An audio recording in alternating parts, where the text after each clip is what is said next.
हाँ जी dear students, Rutherford model का जो ड्रॉबैक था उसमें रदरफोर्ड एटम की स्टेबिलिटी को एक्सप्लेन नहीं कर पाया था।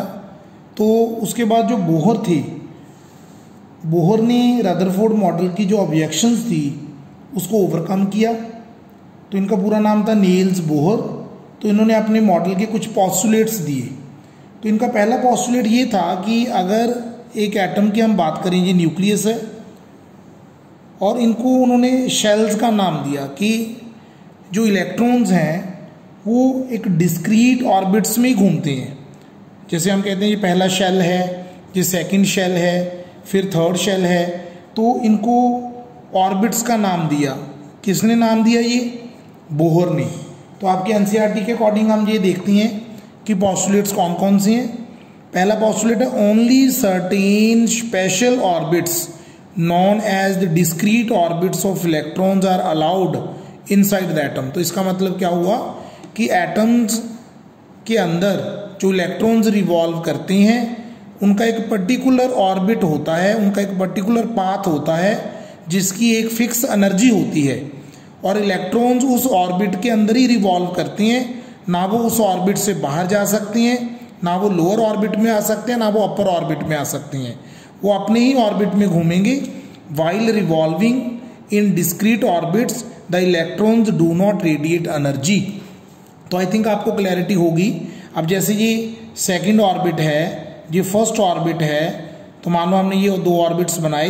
तो अगर यहाँ पे कोई इलेक्ट्रॉन रिवॉल्व कर रहा है तो वो इलेक्ट्रॉन इसी ऑर्बिट में घूमेगा।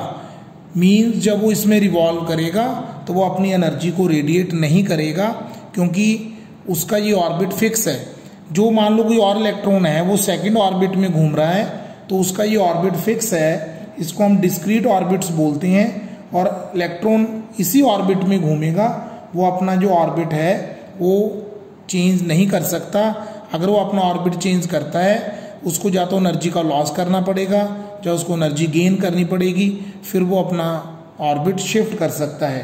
तो ये बोहर ने हमें बताया। और दूसरी सबसे इंपॉर्टेंट बात कि जब वो अपने ऑर्बिट में घूमेंगे तो वो एनर्जी रेडिएट नहीं करते, जो रदरफोर्ड मॉडल का ड्रॉबैक था। दूसरी बात, उन्होंने हमें एनर्जी शेल्स, एनर्जी लेवल्स बना के दिखाए। जैसे उन्होंने ये न्यूक्लियस शो किया।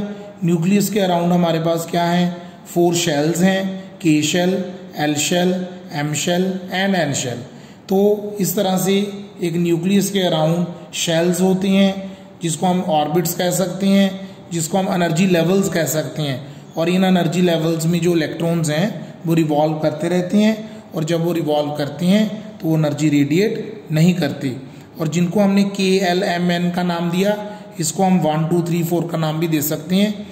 First orbit, second orbit, third orbit, fourth orbit और first energy shell, second energy shell, ऐसे भी आप कह सकते हो। दोनों ही ठीक हैं। तो आज हमने बोहर मॉडल को एक्सप्लेन किया। Okay, thank you.